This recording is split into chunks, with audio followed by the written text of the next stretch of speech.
12 জুনের পর আর কোনো বাংলাদেশি অবৈধভাবে ইতালি ঢুকতে পারবে না। কথাটি যেভাবে ছড়ানো হচ্ছে, বিষয়টি হুবহু তেমন নয়।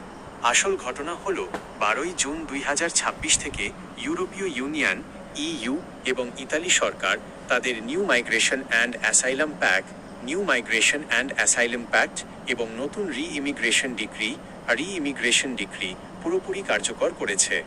এর ফলে অবৈধভাবে প্রবেশকারীদের জন্য আইন আগের চেয়ে অনেক বেশি কঠোর করা হয়েছে, তবে বর্ডার পুরোপুরি সিল করার মতো কোনো ঘটনা ঘটেনি। মূল আইনটি কী এবং কেন এটি নিয়ে এত আলোচনা হচ্ছে তার আসল তথ্য নিচে দেওয়া হলো। 12 জুনের নতুন আইনে আসলে কি আছে? ইউরোপীয় ইউনিয়ন এবং ইতালির এই নতুন আইনের মূল লক্ষ্য হল অবৈধ বা অনিয়মিত অভিবাসন নিয়ন্ত্রণ করা এবং দ্রুততম সময়ে তাদের নিজ দেশে ফেরত পাঠানো। 1. বাংলাদেশকে নিরাপদ দেশ সেফ কান্ট্রি ঘোষণা। ইতালি সরকারের গেজেট অনুযায়ী বাংলাদেশকে এখন নিরাপদ দেশ হিসেবে তালিকাভুক্ত করা হয়েছে।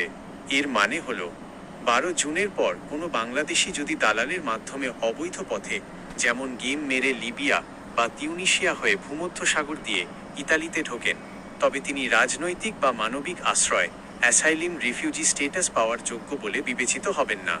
আগে যেখানে আশ্রয় আবেদনের মামলা বছরের পর বছর চলত, এখন নিরাপদ দেশ হওয়ার কারণে সেই আবেদন শুরুতেই বাতিল করে দেওয়া হতে পারে। 2. দ্রুত সময়ে আটক ও ফেরত ফাস্ট ট্র্যাক ডিপোর্টেশন। নতুন ডিক্রি অনুযায়ী অবৈধভাবে প্রবেশকারীদের সর্বোচ্চ 12 সপ্তাহ 3 মাস পর্যন্ত ডিটেনশন সেন্টারে বা ক্যাম্পে আটকে রাখা যাবে। এই সময়ের মধ্যে ফিঙ্গারপ্রিন্ট ও পরিচয় নিশ্চিত করে আশ্রয় আবেদন মূল্যায়ন করা হবে। আবেদন বাতিল হলে কোনো দীর্ঘ প্রক্রিয়া ছাড়াই সরাসরি বাংলাদেশে ডিপোর্ট ফেরত করে দেওয়া হবে। 3. সরকারের জিরো টলারেন্স নীতি। সম্প্রতি বাংলাদেশ সরকারের পররাষ্ট্র মন্ত্রণালয় এবং ইতালির রাষ্ট্রদূতের মধ্যকার বৈঠকেও অবৈধ অভিবাসনের বিরুদ্ধে জিরো টলারেন্স নীতি ঘোষণা করা হয়েছে। দালালের মাধ্যমে যারা ঝুঁকিপূর্ণ পথে ইউরোপে যাওয়ার চেষ্টা করছেন তাদের কঠোরভাবে দমনের সিদ্ধান্ত নেওয়া হয়েছে। বৈধভাবে আসার সুযোগ কি বন্ধ? না, বৈধভাবে আসার সুযোগ বন্ধ হয়নি, বরং বেড়েছে। অবৈধ পথ কঠোরভাবে বন্ধ করার পাশাপাশি ইতালি সরকার বৈধ পথে কর্মী নেওয়ার জন্য ডিক্রেটো ফ্লুসি 2026-2028 বা স্পন্সরশিপ কোটা চালু রেখেছে।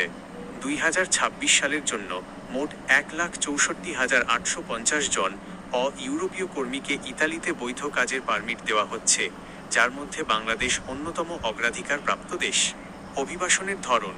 12 জুনের পর পরিস্থিতি অবৈধ, অনিয়মিত পথ, চুক্তি বা গেম মারা, অত্যন্ত ঝুঁকিপূর্ণ ও কঠোর। ধরা পড়লে সরাসরি জেল এবং 3 মাসের মধ্যে বাংলাদেশে ফেরত পাঠানোর আইন। বৈধ পথ ডিক্রেটো ফ্লুসি স্পন্সর ভিসা, উন্মুক্ত ও নিরাপদ। সঠিক নিয়োগকর্তার মাধ্যমে সরকারি নিয়মে স্পন্সরশিপ বা কৃষি ভিসায় আবেদন করা যাবে। সতর্কতা: 12 জুনের এই কড়াকড়ি আইনকে পুঁজি করে কোনো দালাল বা এজেন্সি যেন আপনার কাছ থেকে আইন সহজ করে দেওয়ার নাম করে অতিরিক্ত টাকা হাতিয়ে নিতে না পারে। দালালের খপ্পরে পড়ে লাখ লাখ টাকা খরচ করে জীবনের ঝুঁকি নিয়ে সমুদ্রপথে ইতালি যাওয়ার চেষ্টা এখন সরাসরি দেশে ফেরত আসার কারণ হতে পারে।